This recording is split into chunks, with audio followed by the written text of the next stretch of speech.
If you thought the world of Fast and Furious was ridiculous and unbelievable, just wait. There's a Nicholas Sparks movie out this week.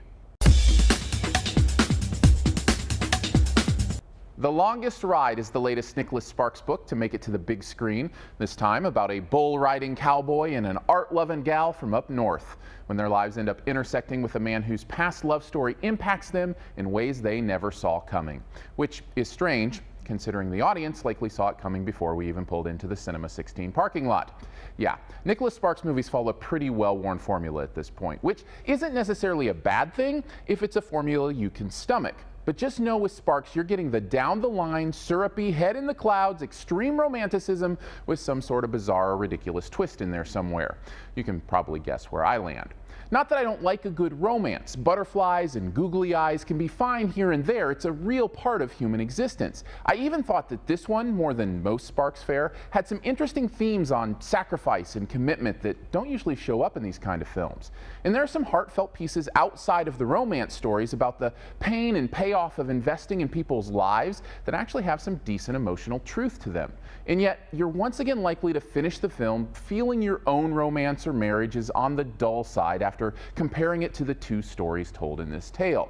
And that's my main philosophical issue with these films. It's romance porn, a completely unrealistic idea of how most great relationships are forged. Now, I get that it's a movie, and that's fine, but over time, that subliminal message that love must always be a hot burning fire can stick, when in reality, the strongest parts of love might just be those moments when you can't seem to find the flame. Of course, it might be different if it were a better made movie too, but the pacing and structure of the dual stories make them both seem more boring and drawn out than they should be, making the dueling tales feel a bit tedious and underdeveloped. The acting is rough too. I mean, relative unknowns Brittany Robinson and Scott Eastwood, they're giving it their best shot as the leads, but there's just so much contrivance here, it's hard to buy into. And you can just feel the rest of the cast, including Alan Alda, by the way, struggling to make something out of these love story cliches, but there just never seems to be any kind of authenticity escaping from the screen.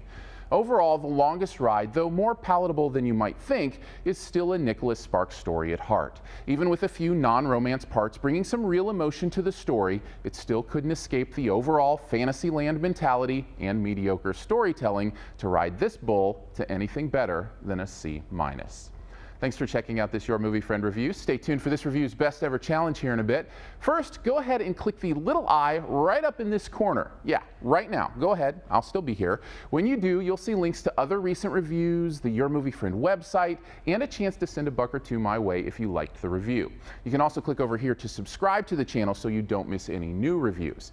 And now on to this review's Best Ever Challenge, where you name the best ever in a particular category and also try to identify my choice. What is the best movie ever where a country boy meets a city girl? You might have to listen to a little Skinnerd to figure mine out. Drop your own answer and a guess at mine in the comments, and the first person to guess mine does get a point. Thanks, and here's your 5 extra seconds to hit subscribe.